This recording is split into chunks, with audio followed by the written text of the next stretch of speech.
Hello students, class 9th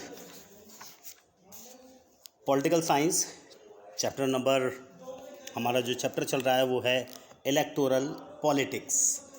electoral politics it means चुनावी राजनीति। तो चुनावी राजनीति के अंदर जिस पॉइंट के बारे में आज हम चर्चा करेंगे वो पॉइंट है हमारा नॉमिनेशन ऑफ कैंडिडेट्स, यानी कि उम्मीदवारों का नामांकन। तो उम्मीदवारों का नामांकन कैसे होता है, यानी कौन उम्मीदवार खड़े होते हैं चुनाव के अंदर। लोकतांत्रिक अगर देखा जाए तो इन चुनावों में लोगों के पास एक वास्तविक विकल्प होना चाहिए जिसे हम चॉइस कहते हैं, रियल चॉइस कहते हैं। तो ये तब हो सकती है जब when there are almost no restrictions on anyone to contest an election, यानी तब होगा जब किसी के भी चुनाव लड़ने पर किसी भी किस्म की बंदिश ना हो। हमारी चुनाव प्रणाली ऐसी ही काम करती है, इसी प्रकार से काम करती है। जो व्यक्ति मतदाता है ना, वह उम्मीदवार भी हो सकता है। सिर्फ फ़र्क एक ही आता है। वो क्या फ़र्क आता है? वो ये फ़र्क आता है कि कोई भी व्यक्ति 18 वर्ष की उम्र में ही वोट डालने का अधिकारी हो जाता है, यानी 18 साल की उम्र में वोट डालने का अधिकारी होता है। लेकिन अगर उसे उम्मीदवार बनना है, वो चुनाव लड़ने के लिए खड़ा होना चाहता है, तो ऐसे समय में उसके जो उम्मीदवार बनने की जो न्यूनतम आयु होती है वो 25 ईयर्स की होती है। ओके स्टूडेंट्स, तो ये कुछ और रेस्ट्रिक्शंस भी हैं इसमें। जो रेस्ट्रिक्शंस और भी हैं उन रेस्ट्रिक्शंस के बारे में अगर हम बात करें तो हम ये देखते हैं कि बहुत सी ऐसी चीज़ें हैं जिन पर रोक लगाई हुई है हमारी सरकार ने, या आप मान लीजिए कि कुछ ऐसी चीज़ें हो जाती हैं जिन पर रोक लगा दी जाती है, तो वो भी बात कही जाती हैं यहाँ पर। There are some other restrictions on criminals, अपराधी हैं उन पर रोक है, ये पाबंदी है। बहुत कम मामलों में ऐसा लागू होता है। राजनीतिक दल अपने उम्मीदवारों को मनोनीत करते हैं, उन्हें सेट करते हैं, जिन्हें पार्टी का चुनाव चिन्ह मिल जाता है और समर्थन भी मिलता है पार्टी का। फिर पार्टी के, अगर साधारण बोलचाल की भाषा में देखा जाए तो इस बात को हम कहते हैं टिकट लेना, कि टिकट प्राप्त हो गई हमें फलाना पार्टी से, इस पार्टी से, तो टिकट मिलती है। चुनाव लड़ने का जो हर इच्छुक उम्मीदवार होता है, उस उम्मीदवार को एक नामांकन पत्र भी भरना पड़ता है, और ये नामांकन पत्र ऊपर दिया गया है। ये रहा नामांकन पत्र, आप देखेंगे ये नामांकन पत्र दिया हुआ है। हाँ, तो ये आपकी बुक में भी आपको ये सारा नामांकन पत्र देखने को मिलेगा, और आपको देखना चाहिए कि ये कैसे भरा जाता है। तो इसमें सारी जानकारियाँ दी होती हैं और वो उसे उम्मीदवार को भरनी पड़ती हैं। तो इस टाइप का जो है उसे नामांकन पत्र मिलता है। ओके स्टूडेंट्स, तो कुछ रकम उसे जमानत के रूप में भी जमा करानी पड़ती है कि भाई अगर मैं हार गया तो ये मेरी रकम जब्त हो जाएगी। 50,000, 40,000, 1 लाख, जो भी हो, जैसा भी सरकार के द्वारा निर्देश होता है, सर्वोच्च न्यायालय के द्वारा निर्देश दिया जाता है उस प्रकार से। तो उस प्रकार के निर्देश पर उम्मीदवारों से एक घोषणा पत्र भरवाया जाता है। अब हर उम्मीदवार को अपने बारे में कुछ ब्यौरा देना होता है, वैधानिक घोषणा करनी होती है। हर उम्मीदवार को इन मामलों में सारे विवरण देने होते हैं, और वो विवरण कौन कौन से हैं समझ लीजिए आप। पहला विवरण है serious criminal cases pending against the candidate, यानी उम्मीदवार के खिलाफ चल रहे गंभीर आपराधिक मामलों के बारे में बताना पड़ता है। दूसरा point, details of the assets and liabilities of the candidate and his और हर फैमिली, उम्मीदवार और उसके परिवार के सदस्यों की संपत्ति और देनदारियों का ब्यौरा देना पड़ता है, यानी कितनी संपत्ति है सारे सदस्यों के पास, कहीं किसी को कुछ पैसा लेना देना तो नहीं है, वो भी ब्यौरा देना पड़ता है। तीसरा, उम्मीदवार की शैक्षिक योग्यता के ऊपर, यानी educational qualifications of the candidate, यानी कैंडिडेट की एजुकेशन क्वालिफिकेशन के बारे में भी बताना पड़ता है। ये जो इन्फॉर्मेशन है has to be made public, इन सूचनाओं को सार्वजनिक किया जाना चाहिए। इससे मतदाताओं को उम्मीदवारों के द्वारा खुद के बारे में सूचना के आधार पर अपने फैसले लेने का मौका मिलता है। तो है ना, ये सब चीज़ें बन के तैयार होती हैं। नेक्स्ट जो हमारा पॉइंट स्टार्ट होता है वो आता है उम्मीदवारों के नामांकन के बारे में। अब उम्मीदवारों का नामांकन कैसे होता है ना, तो इलेक्शन कैंपेन जो है, हमारा चुनाव का जो अभियान है, अब उसके बारे में हम नेक्स्ट पॉइंट हमारा आता है, और इस चुनाव अभियान के बारे में हम बात करते हैं। अब चुनाव अभियान है क्या, ख़ास तौर से चुनाव अभियान के बारे में लेते हैं बात।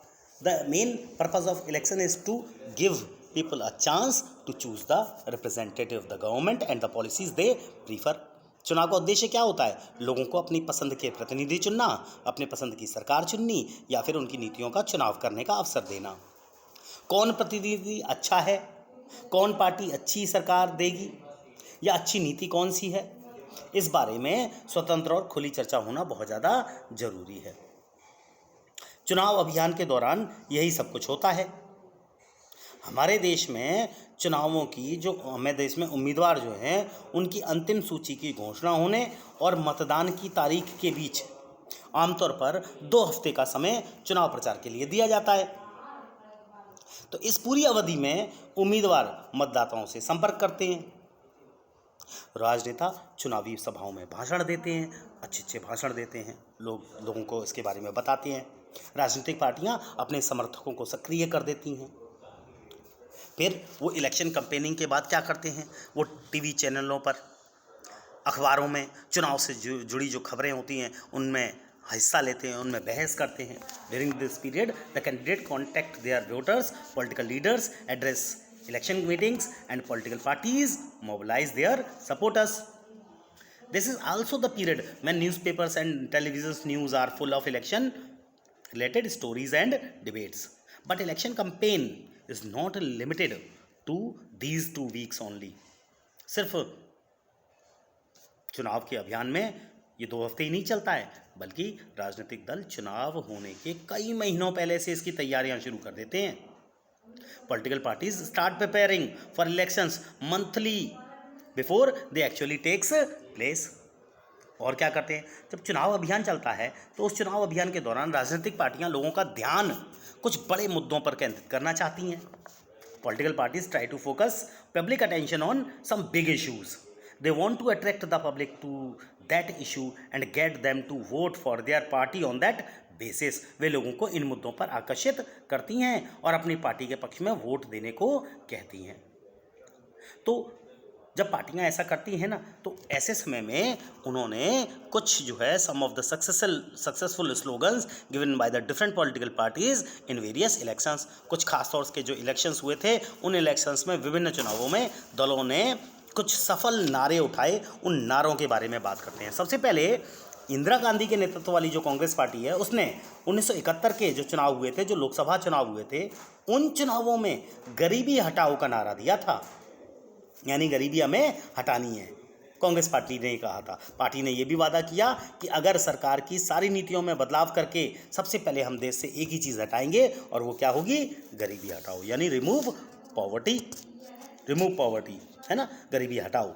1971 इन लोकसभा इलेक्शंस। फिर दूसरा क्या हुआ?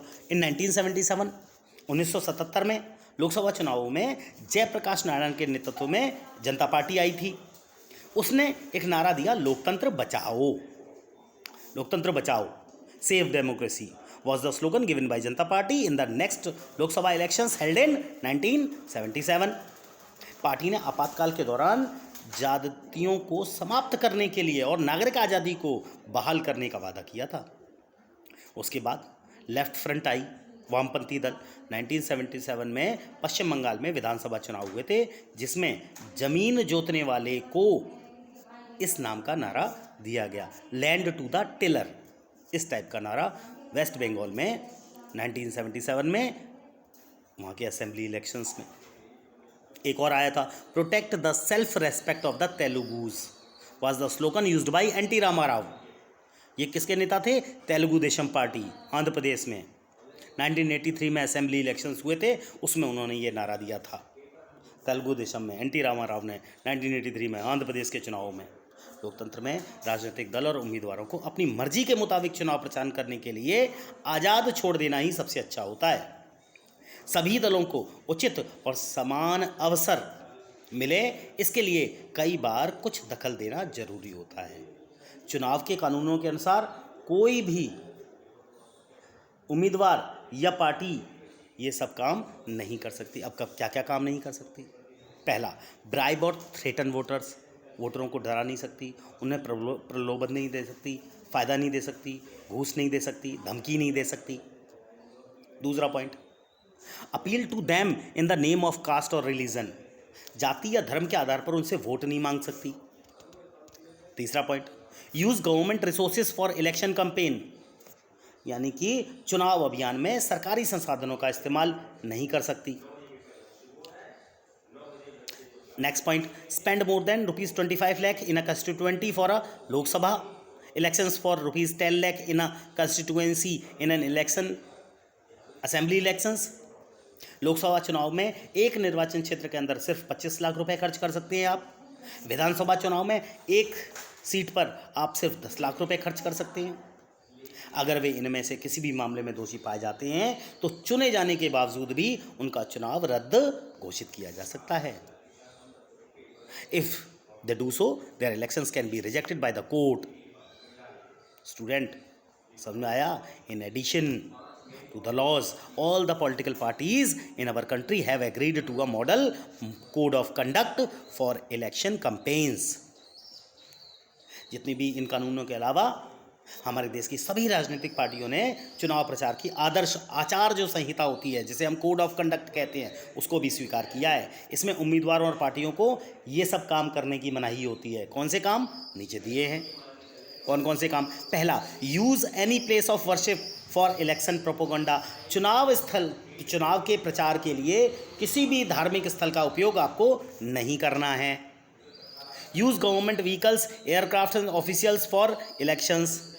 सरकारी वाहन, विमान या अधिकारियों का चुनाव में उपयोग, ये सब काम करने की मनाही है। और क्या? चुनाव की जब घोषणा हो जाती है, अधिघोषणा हो जाती है, उसके हो जाने के बाद मंत्री किसी भी बड़ी योजना का शिलान्यास नहीं कर सकता, बड़े नीतिगत फैसले नहीं ले सकता और लोगों को सुविधाएं देने वाले वायदे नहीं कर सकता। Use government vehicles, aircrafts and officials for elections, इन चीज़ों को नहीं कर सकता। वंस इलेक्शंस आर अनाउंस्ड, एक बार इलेक्शन अनाउंस हो जाएं तो minister shall not lay foundation stones any project, किसी प्रोजेक्ट को नहीं लागू कर सकता। Take any big policy decision, कोई बड़ा डिसीजन नहीं ले सकता। और make any promises for providing public facility, public की फैसिलिटी के लिए कोई भी कार्य नहीं कर सकता। तो स्टूडेंट्स, ये दो मैंने जो आपको पॉइंट बताए, इनमें से बहुत सारे क्वेश्चंस भी बनकर आते हैं, बहुत इंपॉर्टेंट पॉइंट्स हैं इसके अंदर, और इन्हें आपको ज़्यादा से ज़्यादा समझने की ज़रूरत है। So students, thank you all of you. इन चीज़ों को दोबारा से एक बार पढ़िए और समझिए। Thank you.